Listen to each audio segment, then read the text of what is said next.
Dumnezeu, sunt planuri de a te mântui, sunt planuri de a te salva. Și-a venit într-o împrejurare un tată la un preot și-a zis, eu trebuie să mor. Și-a zis, dar ce ți-a zis? Și-a zis, am cancer în ultimul stadiu și eu trebuie să mor. Și-a zis, am făcut tot ce trebuie, dar un lucru nu l-am făcut. Și-a zis, n-am făcut nimica pentru copiii mei. Și-a zis, cum, domnule, n-ai făcut nimica pentru copiii tăi? Fiica ta e doctoriță, băiatul tău e inginer, ai nepoți, cum l-ai făcut? Le-ai făcut casă, au mașinile cele mai scumpe din Arad, cum n-ai făcut nimica pentru copiii tăi?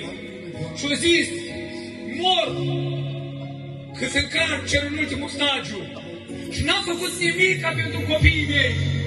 Și-a zis, dar ce n-ai făcut? Nu le-am spus că există un Dumnezeu care îi mântuiește.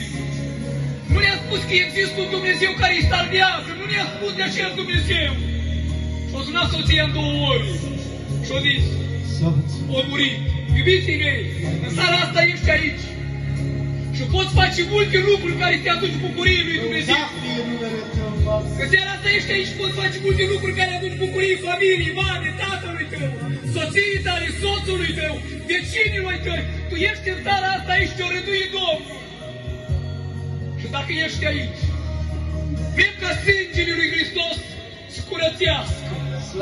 Vrem ca sângele lui Iisus Hristos să mai speli și să se îndure din nou. Lăudăm și binecuvântăm numele Tău, Dumnezeul nostru. Salvăm numele Tău pentru că Tu ești împăratul nostru. Venim înaintea Ta, venim în prezența Ta.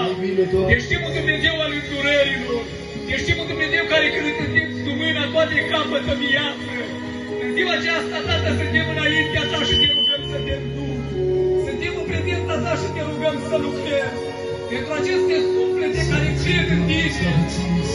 Pentru aceste suflete care cred în puterea Ta. Dacă vrăjmașul și-a făcut planul împotriva acestor suflete, sângele Tău are putere în seara aceasta să ierte. Sângele Tău în seara aceasta are putere să curățească.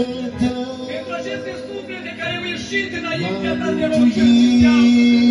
Primește în inima lor iubirea Dumnezeu și de ne pare rău de viață, de trăirea lor, te rog în seara aceasta, iartă. Ai murit ca Mă rog pentru soția, te rog în seara aceasta să te înduri de fiecare. sângele Tău Crede în Tine, crede în puterea Ta, crede în minunile Tale, iartă suferința. sângele Tău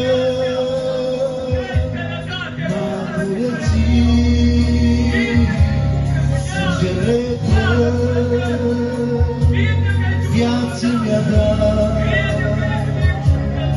Ai murit ca eu să fiu iertat. Îmi ridicați mâinile, mă închin în fața Ta.